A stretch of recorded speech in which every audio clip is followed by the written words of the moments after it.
Hi guys, today I'm here to talk about disappointing products I regret purchasing. I call them partially and more so disappointing products because a lot of these products were actually sent to me for review, and I have no problem telling you if I don't like something. I receive a lot of product for review, and it doesn't really matter if I buy it or someone else gives it to me. If it doesn't work, it doesn't work. If you happen to love it, more for you, because I definitely won't be picking it up. And everybody is very, very different, and we all have very different preferences. I have people try to fight me all the time if I say I don't like a foundation or something. They're like, but it's good. Or if I say this foundation is great for textured skin, and they're like, well, it didn't work for me, and I'm like, well, it worked for me. So just keep that in mind, you know what I mean? We all have different preferences. If you happen to like similar things to me, then you may also happen to hate these things. So let's get started. So the first product was probably the most disappointing to me, which it just was no good. It just didn't work for me. I wanted it to work so bad. This is the Colourpop No Filter Foundation. It has a great number of shades. It's fairly affordable. I mean, it's $12 American, which makes it about $15 Canadian plus shipping, plus you're not getting a full fluid ounce in here. So that to me kind of is not as great, but whatever. It's still affordable in the grand scheme of things in comparison to a lot of foundations, even drugstore foundations. Like, the price is getting up there. But the reason that this was so disappointing to me was the actual performance of the foundation. I have really, really loved a lot of Colourpop's products, and I think that they do a great job, especially the concealer. The concealer was amazing. So I had high hopes for this, and the claims were, you know, it's like a matte, it's long wearing, but for whatever reason, as soon as I put this on my face, it did not look good. It wasn't just a matter of like, you know, at the end of the day, I got super oily or it patched off or anything like that. Like, right from the get-go, it was just not good. And it was like, I wear very, very light layers of foundation. I do not pile on my foundation at all because I find it gets oilier that way. I like more medium coverage. I like to let my freckles show through. So I went in really lightly with this, but yet it still looked cakey, but I wasn't even getting full coverage. And I tried primers, I tried brushes, and for me, I will make a foundation work, you know, if it takes a little bit of tweaking, but if it takes too much tweaking, I got a drawer of 100 foundations, and a lot of them I love. So this one for me was just definitely a fail. Now, this is a product where, like I mentioned, some products, you know, will be personal preference. It'll be scent, the reason I don't like it, and you may love that kind of scent. But this, to me, I recommend nobody buy. It is the Hydrating Gel Mist, a gel to liquid mist. I don't know, it just didn't make any sense. It's not horrible. Like, you get a decent mist, but I don't know. There's so many other good hydrating mists out there, affordable ones. Even e.l.f. does some, but this, to me, the gel made it a little bit chunky, and every now and then you'll get a chunk of gel that like gets you right in the face and can really mess things up. If you're putting it on before your makeup, fine, but this is definitely not something I would suggest spraying on after your makeup to take away a powdery look. So it's just not great, and e.l.f. makes so many good products, but this is just not one of them. Let's talk about another brand that I actually really love, and I used to mention all the time, but I've just kind of, I don't know why I stopped using their products, but I just kind of have fallen off using them, and that is Todd. And they make amazing skincare. I've had really, really good experiences with them. I actually did a whole review on their skincare like 4 years ago, maybe. So I was actually sent this brush by Nude Sticks. They were doing a campaign with Todd, and this is their Sonic Blend brush, and I hated this. I used it 2 times, I think, and the amount of hair, can you see this? The amount of hair that comes out of this is ungodly. So yeah, I really did not like this. I love the Clarisonic foundation brush. I didn't find this was any faster, gave me any more flawless application. All it did was get hairs stuck in my makeup. By the way, I did film this makeup look. It will be listed down below. I was actually picking through all of my old Sephora orders and tried out some of that makeup. That's listed below. But yeah, this, no. Moving on to an eyeshadow palette that really didn't do it for me. This is from LA Girl. It is their Eye Luxe Mesmerizing, and I was excited about this. I saw good reviews on this. This is the Energized palette, so this is the one I went for. Pretty much when I'm buying anything online, I always look up swatches. I'm not sure how this one like slipped through the cracks, but I just find that the shades on this are so similar that is kind of a waste of time, and it all kind of blends in together. The shadow quality is pretty good, but I prefer Wet n Wild. Even e.l.f. makes great eyeshadow palettes. Drugstore eyeshadow palettes have kind of stepped up their game. Some of the other palettes are nice, but I didn't like the color combinations, and I thought this was going to be better. So it's not that it's like the shadow quality is just absolute crap, but to me this palette just kind of has been rendered unusable for me because there's just not enough difference between the shades to create, you know, anything but kind of like a bit of warmth on the eyes. So maybe if that's what you're looking for, but I would much rather go for like a Wet n Wild Rosé in the Air or something like that over this one. Speaking of Wet n Wild, I recently reviewed their Zodiac collection, and overall I really enjoyed that collection.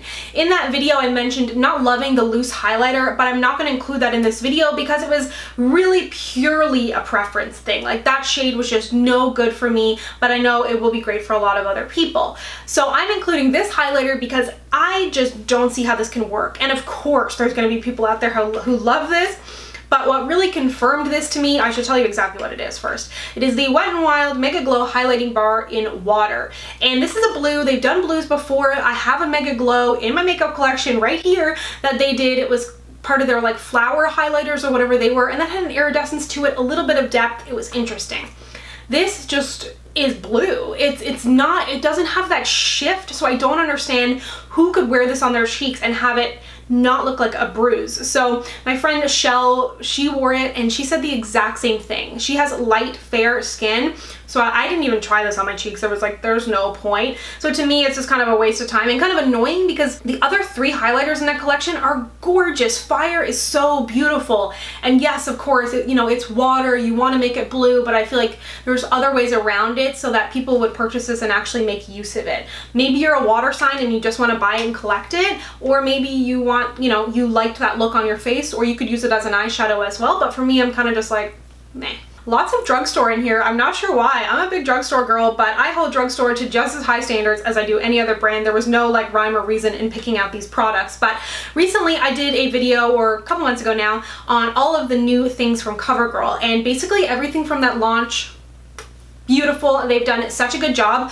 But what I did not like were some of the metallic lipsticks. Some of them were better than others, but some of them were so gritty. I have a lip swatch video in there, and they were just, it was partially like a color preference, like the white and the silver was just horrific on me, but on top of that, the texture was horrible because sometimes if it's white, like Bite Beauty has done kind of like pearl things and you can use it as a topper. It's quite interesting, but it was just so gritty and so bad. But what I will say is I enjoyed that they're not scented because I had these in the bad pile as well from CoverGirl, and I thought they had great shades in this line. I thought it was fun. It's Katy Perry, it's Cats, woo, lipsticks. But they're so scented. Oh, they're so scented to the point where it near smothers you. And even if something has a bad scent and it dissipates, fine, but you're tasting this all frickin' day. So very glad that this was unscented. I love the demi matte, the matte, and the cream from this collection. So freaking good. I am obsessed with those, but the metallics for me for the most part were a miss, and then the older, I mean, I'm like very late to the bandwagon on this, but these, I hated the scent on these. Recently, I reviewed the Makeup Forever Velvet Matte Foundation, and I loved that. I think it's incredible. And I mentioned in that video that I have loved everything I've tried from Makeup Forever with the exception of one product. So I thought I would talk a little bit further about it. It is the Makeup Forever Artist Acrylic, probably, lip paint. And understood, Makeup Forever is also a makeup artist brand, and not everything is going to be, you know, for the everyday gal like myself. But what I didn't like about this line specifically, it's not even the formula. It's kind of lacquery, it's thick, super pigmented. But what I didn't like about the line was that all the shades were so vibrant. It was like oranges, pinks, this one's deep purple. There was like a light pink, but I'm not going to wear that formula in those kind of shades. So I would have liked to have also seen some more neutral shades, but again, that may not have been what they were going for. Perhaps it was more of like an on-set thing. They can give a really cool lacquered look. So for the MUA, maybe for myself, not so much. I want to mention a mascara, and I feel like, I mean, maybe not, I don't know, but I kind of feel like mascara is the thing that really divides people so much. Maybe foundation too, but it's just the shape of your lashes, the way your lash holds a curl, just your personal preference of how you want your lashes to look. There's so much that goes into making a mascara work for you. So, and I love my lashes. They're curly, they are full. Like, I am very pleased with my lashes. So it doesn't take a lot for me to love a mascara, but when I don't like one, I'm always like, bro, what's going on? So this one kind of disappointed me. I used it in a full face of Physicians formula. Again, they launched a bunch of products that I absolutely loved, but this to me was the biggest miss of that collection. It is the Physicians formula Killer Curves, and it just didn't do enough. It's not that it was horrible. I don't have issues with mascaras flaking or drooping or transferring or getting all smudgy, but it just didn't do enough. I was like, I'm not going to use you because I don't wear false lashes, so I want my mascara to really give me lots of volume, lift, length, and give me that impact that I need without having to put on false lashes, and this came nowhere near close to what I would have anticipated. And lastly, this is kind of a personal preference, just I'm not going to reach for it. You're messy and kind of annoying. These are the Makeup Geek sparklers, and these were actually sent to me. I've purchased Makeup Geek in the past, love their single shadows, blushes, bronzers, those are great, but I had reached out to their PR and they're like, we'll send you some things, and I had picked out some of these, I believe, but they're just so messy. They have no sifter. They've since come with a sifter, or maybe you can pay for a sifter. They're like a glitter, but I'm just not gonna wear it, you know? And that's probably my fault for not purchasing the right kind of product for me, but I was still disappointed in it because, you know, I just am, you know? There's no reason for me to be. If you like loose glitters, I'm sure these are great, but I'm not reaching for it. So they're gonna go to a friend for sure. So there you have it. That is everything that has disappointed me lately. I will link to some videos down below because a lot of these products I kind of discovered in, you know, reviewing a whole new collection or whatever it may be, so you can actually see them in action and, you know, get some more recommendations from the brands, because all these brands I really, really like. It's just, you know, not everybody can do a good job all the time. I fail sometimes, they fail sometimes. So be it. So let me know down below if anything has disappointed you lately. Woo, so positive. And if you'd like to connect with me, you can find me on Instagram, Twitter, and Facebook at SamanthaJaneYT, and I'll see you guys next time. Bye.